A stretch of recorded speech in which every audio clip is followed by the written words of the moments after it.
How fast will your car go? Oh, an honest miles an hour. Clocked at runabout. Part 1, Introduction. It wasn't just a car crash. It was a prophecy fulfilled, a tragedy too perfect to be real. When James Dean slammed his Porsche 550 Spyder into another vehicle on a dusty California highway in 1955, the world lost one of its brightest stars. Only 24 years old. But what if that death wasn't the end of the story? What if it was just the beginning of something cursed? Dean had nicknamed the car Little Bastard, almost like he knew it wasn't just metal and wheels, but a ticking time bomb. In fact, in the days leading up to his fatal drive, several people warned him, some even begged him, not to get behind the wheel. One actor, Alec Guinness, looked at the car and told Dean plainly, "If you get in that car, you'll be dead in a week." He was. But here's where it gets chilling. After the crash, the wreckage of Little Bastard didn't go quietly into a junkyard. Instead, it went on to kill or injure several more people. Parts of the car were sold off, reused, transported, and each time, death followed. It was as if something inside that twisted heap of aluminum refused to die with Dean. James Dean didn't just become a legend because of how he lived. He became a myth because of how he died, and the mystery that continues to swirl around him. Was it just bad luck? Or had he, in some reckless, fateful way, invited something darker into his life? This is the story of the golden boy who never got to grow old, the rebel who didn't just crash, he cursed. In the post-war 1950s, America was undergoing a seismic cultural shift. The country was booming, suburbia was expanding, and a new generation, disenchanted with the polished smiles of their parents, was looking for something real, something raw. Then came James Dean. He wasn't your typical Hollywood heartthrob. He didn't flash toothy grins or recite polished lines like the studio-manufactured stars before him. Dean looked like he had been torn out of a storm, brooding, vulnerable, volatile. He didn't act. He bled on screen. And in doing so, he became the embodiment of teenage rebellion, sexual ambiguity, and emotional chaos. Dean burst onto the scene in 1955 with East of Eden, the film that made directors and critics take notice. But it was Rebel Without a Cause that immortalized him. As Jim Stark, the misunderstood boy in a red jacket, Dean gave voice to millions of teenagers who didn't know why they were angry. They just were. He wasn't playing a role.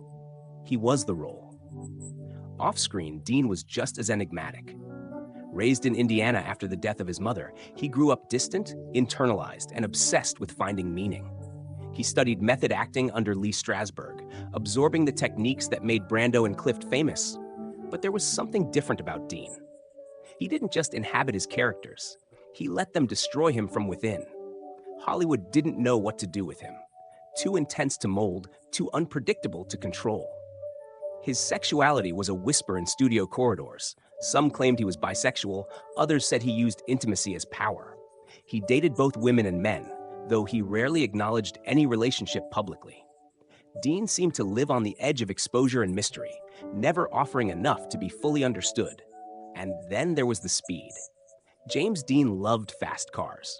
Not for show, but for the thrill, the raw, unfiltered rush of control and chaos. He raced on weekends, obsessively collected motorcycles, and eventually purchased the Porsche 550 Spyder that would become both his dream and his death. He called it Little Bastard, a name that felt like a joke, a wink at his own reputation. But those close to him didn't laugh. They noticed how the car unsettled them, how it seemed off. George Barris, the customizer who worked on it, claimed the car had a bad energy. Even before Dean's death, the car had developed a reputation of menace. This was the stage, a restless young man at the peak of cultural iconography, haunted by loneliness and demons he never named, pushing himself into the blinding speed of a machine many believed was cursed. A Hollywood on the verge of change, a youth culture desperate for truth, and behind it all, one name whispered like a ghost in a red jacket: James Dean. The tragedy of James Dean was not just in how quickly he died, but in how eerily prepared he seemed for it. As if fame was never meant to last, as if he knew. James Byron Dean was born on February 8, 1931, in the small town of Marion, Indiana. His childhood was tinged with both love and loss. When his mother, Mildred, died of cancer before he turned 9, something in Dean shattered. Sent to live with relatives on a farm in Fairmount, he grew into a quiet, introspective boy, fascinated by bullfighting, art, and speed, anything that made him feel alive. In high school, Dean found refuge in drama. He didn't act for applause. He acted because it was the only place he could be someone else, anyone else. That quiet intensity earned him a scholarship to UCLA, and soon he dropped everything to pursue acting full-time. He studied under some of the most demanding teachers in the craft, including the legendary Lee Strasberg at the Actors Studio in New York. Dean absorbed method acting not just as a style, but as a religion. He was erratic, obsessive, moody, and absolutely magnetic. On stage and screen, he was fire-bottled in a boy's frame. He didn't need words to speak. His silences screamed. His breakthrough came in 1955 with East of Eden, directed by Elia Kazan. Dean played Cal Trask, a troubled son desperate for his father's love. It wasn't a performance, it was a confession. Kazan later admitted that Dean wasn't acting. He was reliving something deeply personal. Critics were stunned. So were audiences. A star had been born, not through polish or charm, but through pain. But Dean wasn't interested in being a matinee idol. He sought roles that matched the storms inside him. He followed East of Eden with Rebel Without a Cause, a cultural lightning rod. With his cigarette, wounded eyes, and red jacket, Dean gave shape to a generation's restlessness. He wasn't just playing a teenager in turmoil. He was that turmoil. Every glance, every whisper, every scream was a mirror held up to 1950s youth. For many, it was the first time cinema felt real. Yet, behind the scenes, Dean was spiraling. He was notorious for skipping events, clashing with directors, and disappearing without warning. He distrusted fame, hated phoniness, and refused to be controlled by the studio system. His love life was a puzzle. Relationships came and went, often with emotional wreckage in their wake. Some claimed he was tormented by repressed sexuality. Others believed he used his allure to navigate the industry's power games. What's undeniable is that Dean never settled, emotionally, romantically, or professionally. Then came the final role, Giant, alongside Elizabeth Taylor and Rock Hudson. Filming was intense. Dean's performance was once again electric, but he was increasingly restless. He bought a silver Porsche 550 Spyder, a low, sleek racing machine designed for speed, and named it Little Bastard. Friends were horrified. The car had a presence, too cold, too sharp, too silent. When Dean showed it to fellow actor Alec Guinness outside a restaurant, Guinness recoiled. "If you get in that car, you'll be found dead in it by this time next week," he warned. It wasn't a joke. It was prophecy. Dean brushed it off. He had planned to race in Salinas and was eager to test the car. On September 30th, 1955, he set off with his mechanic Rolf Wutherich. The drive began with laughter and anticipation, but by late afternoon, something shifted. At the junction of Route 466 and Route 41, a young college student in a Ford Tudor suddenly turned left across Dean's lane. The Porsche, going an estimated 85 miles per hour, slammed into the side of the Ford. Rolf was ejected. He survived. Dean was crushed in the mangled frame. His neck broken, his body almost unrecognizable. He was pronounced dead on arrival. Time of death, 5:59 p.m. The news exploded.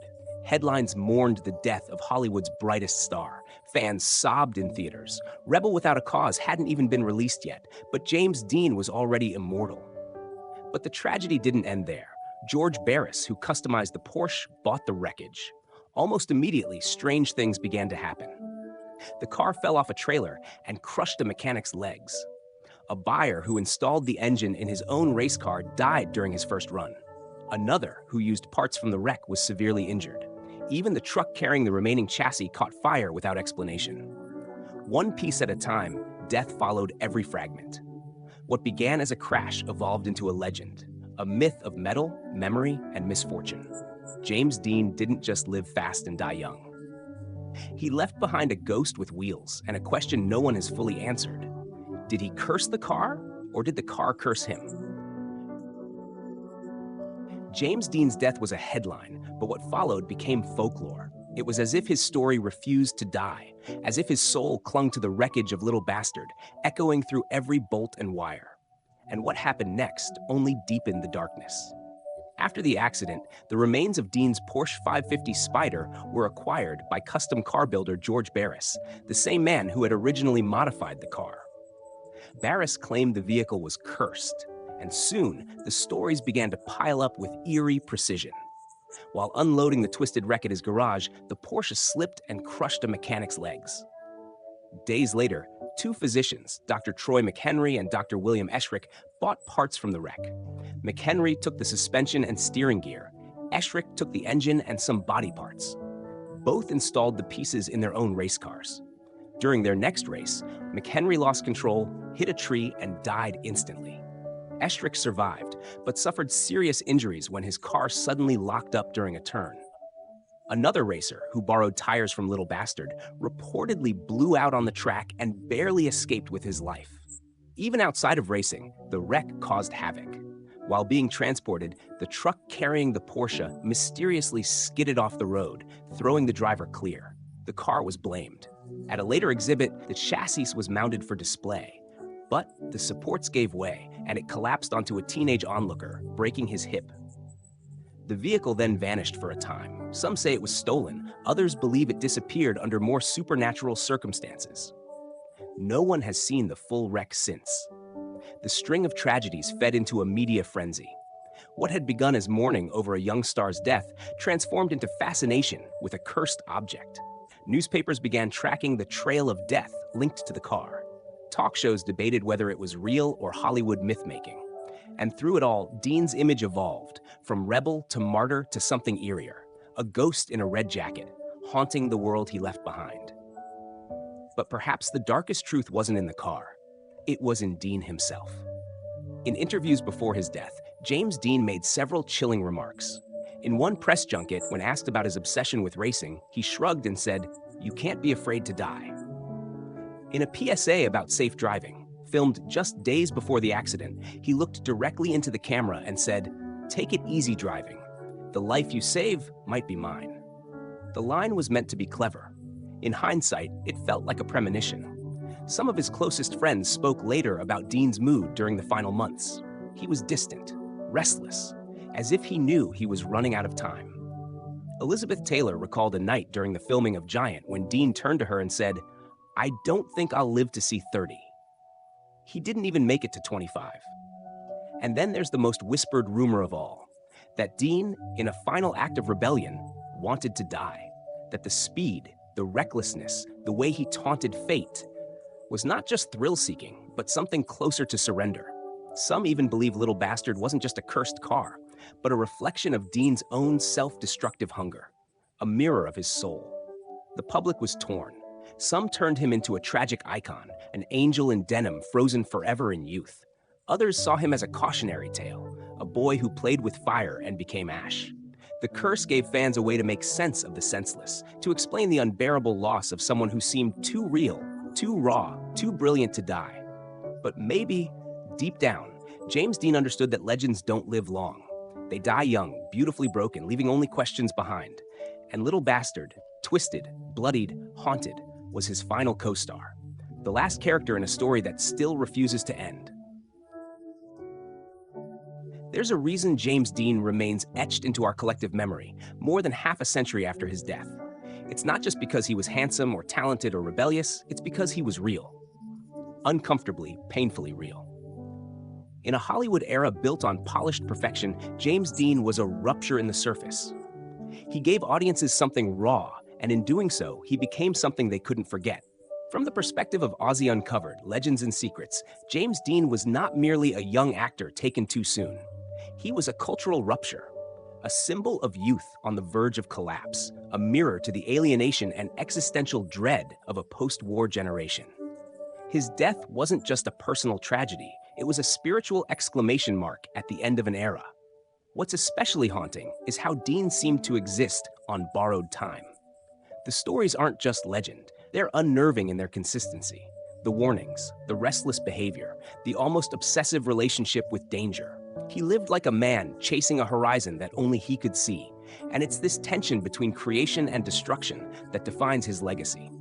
The so-called curse of Little Bastard adds a macabre layer to an already complex mythology. Do we believe in it? Not literally, but symbolically? Absolutely. Because the curse was never really in the car. It was in us. It was in the way we projected meaning onto Dean's death, the way we couldn't accept that someone so bright could disappear so fast. We needed the curse. We wanted the curse. It turned grief into story, chaos into myth. Dean's sexuality, long debated, often exploited, also plays into the blurred lines that defined him. He defied binary labels, lived through emotion rather than explanation. And in that ambiguity, he became even more magnetic.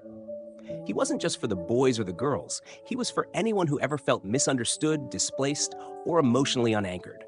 Hollywood, of course, benefited from his death. The studio delayed Rebel Without a Cause to coincide with the mourning frenzy. Merchandise sales soared. James Dean, the man, died in 1955. James Dean, the brand, was born moments later. But here's the uncomfortable truth. We, the audience, helped kill him. We celebrated the recklessness.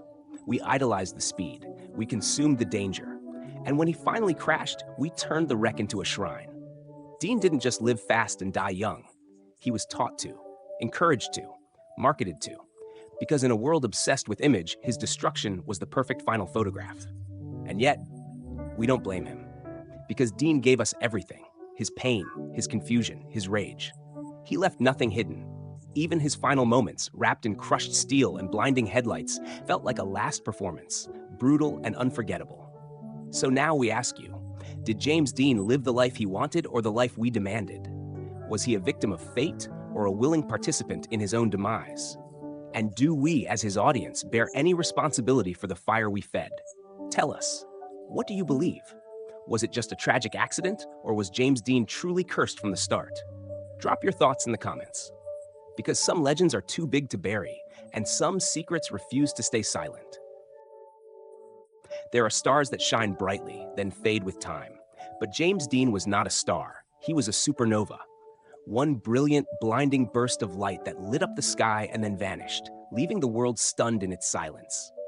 He didn't leave behind a long list of films or decades of interviews. Just 3 movies, 3 unforgettable performances, and a death so violent, so poetic, that it felt scripted by fate itself. As if the universe had decided, this is enough. And maybe it was, because Dean never gave us the chance to see him fall. We never watched him become ordinary. He didn't live long enough to disappoint us. He left us at the very peak, still defiant, still impossible to contain, still whispering to every outsider, "You're not alone." Even now, the echo of his life lingers, not in the words he said, but in the silence he left behind. A half smile on a black and white poster, the glint of a Porsche in a rearview mirror, the ache of a generation that finally saw itself, just once, on screen. And as for Little Bastard, the machine that became legend, it's never been found. Maybe it's hidden away, rusting in darkness. Maybe it's gone. Or maybe it's still out there, waiting on some forgotten highway. Not to kill, but to remind us that some stories end too soon, that some icons never age, that some ghosts never rest. James Dean didn't just die young, he froze youth in time. And whether by curse, by fate, or by choice, he made sure we'd never forget. Now you know the story, but the mystery, it lives on.